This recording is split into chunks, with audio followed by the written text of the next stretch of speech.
So I'm going to get on my mat and you're going to talk me through it. Okay, I'll talk you through it. You're going to do it. Get on your mat and start on your hands and knees. Oh, that kind of Skype date.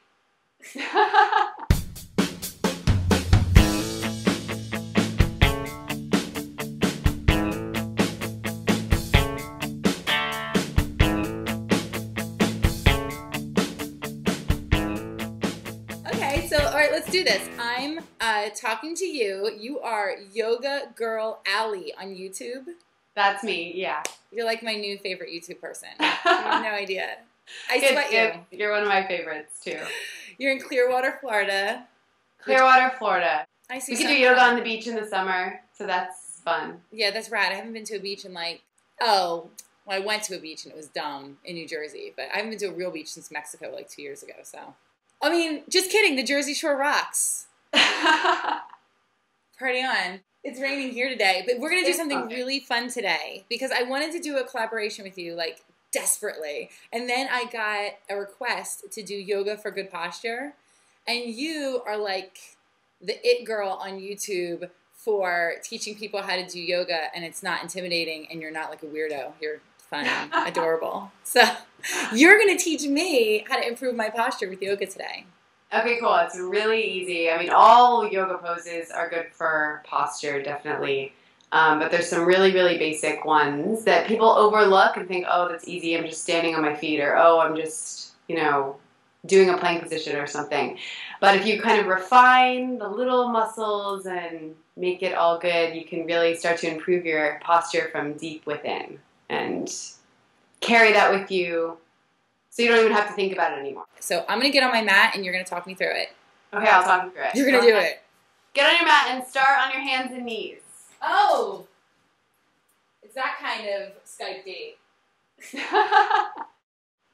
Okay, so we're going to start with just a really easy cat-cow. So first, setting up, you're pretty set up right there, but you want to make sure that your hands are right underneath your shoulders and your knees are right underneath your hips. And then you can press the tops of your feet down, so really feel like the tops of all 10 toes are pressing down. Like spread the pinkies down on the mat, press the big toes down. And then take an inhale and drop your belly and reach your chest right through your arms and look all the way up. Really breathe into the throat and arch your back. And then exhale and round the spine. See if you can press your belly button like up on the back of your spine. Drop your head and try and see your navel. Push down into the palms really wide. And then just reversing that again. Inhaling deeply, breathing into the throat, reaching the chest right through the arms. This is really nice to just kind of warm up the spine. And then exhale, round the spine all the way. Try and see the navel. Press down into the palms. And just do that one more time. Arch the back, reach the chest right through the arms and gaze up. Spread the collarbones and then exhale, round the spine. Press the belly button up on the spine. Drop the head. Okay, and then just come to a neutral spine. And now bring your toes together and keep your knees wide apart, and you're just going to sit back to child's pose. But you're going to really sit your hips back and really reach your fingertips all the way forward, spreading the palms. So sometimes in child's pose, people take this a little bit more passively with the arms just kind of bending and releasing down. But in this child's pose, I want you to really focus on moving your hips back and reaching your fingertips. So you're stretching your spine. You're kind of decompressing the spine and reaching it in opposition. And then just sink the chest right to the mat. And you can rest your forehead down. And let the torso just gently move in between the thighs. You'll find the breath moving there.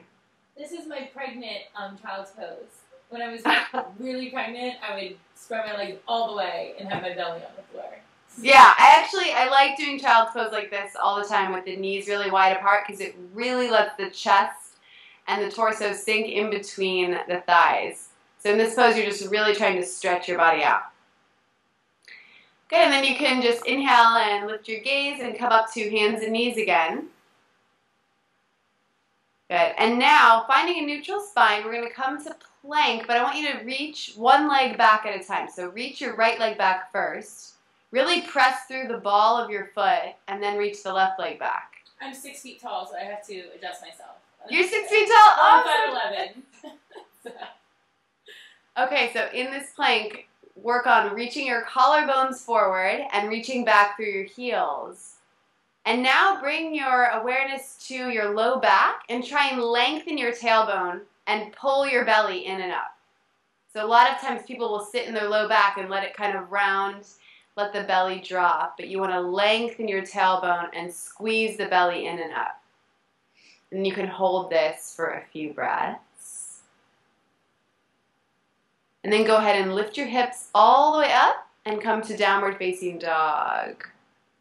And that's a good one. This is probably one of the best poses, even though it's one of the simplest for posture. Really? Yeah. You're completely decompressing the spine. And to feel how you can really lengthen your spine even more, just bend the knees deeply here and rest the torso right on the thighs. Good. And then now reach your tailbone all the way up to the ceiling. Good. But keep the knees a little bit bent. So bend your knees one more time. And now reach your tailbone up. Good, and now gently straighten the legs, yeah. And then release the heels down. It's not so much about getting the heels down as about getting the tailbone up and the palms pressing down, like reaching away from one another, kind of like we did in child's pose. That felt good. Yeah, that's a good adjustment to do. You can also do this one, rise all the way up onto the balls of the toes. Touch the tailbone up on the ceiling. Keep the chest really pressing towards the thighs. And then just gently release the heels down, keeping the legs really strong. And you can do that one more time. Rise all the way up into the balls of the toes. Touch the tailbone up on the ceiling. Really deepen that crease in the hip. And then gently release the heels down. Good. And then just take a gentle stroll up to your hands. And hang there in a forward bend. You can bend your knees and then roll all the way up to stand. And hopefully your head won't get cut off because you're 6 foot tall. You're giant. Okay, so I can't see your head anymore. That's okay because I have it on another camera. Okay, that's okay. So now I'm going to do really simple standing pose. Okay. Look down at your feet. And make sure your big toes are together and your heels are right behind your toes. Sometimes people are doing this standing pose and they don't even realize where their feet are. Like I do this in class all the time. I'll come to the front of your mat, stand in Tadasana, but people are standing with one foot behind the other or anything. So make sure that your feet are all the way together and then lift up your toes and do a nice toe spread. Spread them really wide. Yoga toes. Huh? I said yoga toes. Yoga toes, yeah, yogi toes. And then start with the pinky toes and release all of your toes down, keeping them nice and spread. Good, and then we're still focusing on the feet. We're going to lift the inner arches away so the ankles aren't collapsing in towards one another. Hopefully someone can see this on the camera. But so you're really grounding down into all 4 corners of your feet. So you're pushing down in your heels and in your big toes. And now bring your right hand to your low belly. Good, and bring your left hand. No, that's okay. Turn the other way again. Oh, okay. This will be good for this. Bring your right hand to your low belly. Bring your left hand to your sacrum. And now pull your belly in and up and lengthen your tailbone towards your heels. Good. And I always do that in classes because it's so easy to forget about that belly squeezing in and up towards the ceiling and the tailbone lengthening towards the heels. And then you can keep that and just release the arms down by your side and roll the palms to face that space in front of you. And then just gently feel the shoulder blades pressing back. And the chin should be very level towards the floor, so parallel to the floor.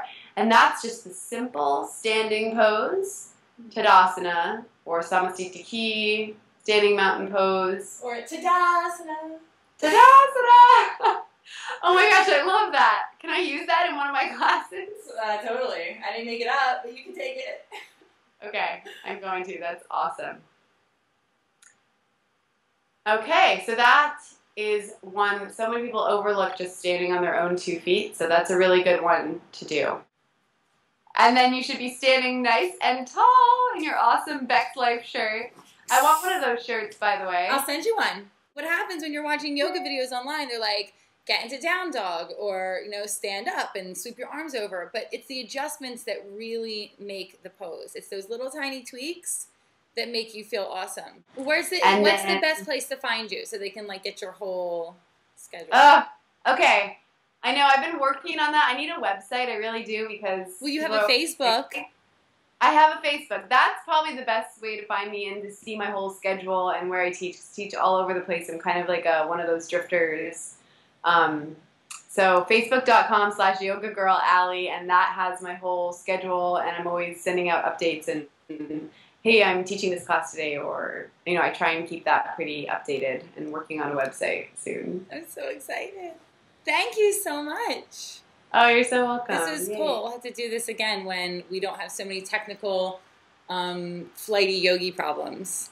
I know. It's just us. Like, yogis aren't very good with technology. I just don't know what to say. They're not good with, like, anything that takes, punctuality. Or is that a word? Punctuality? I don't know.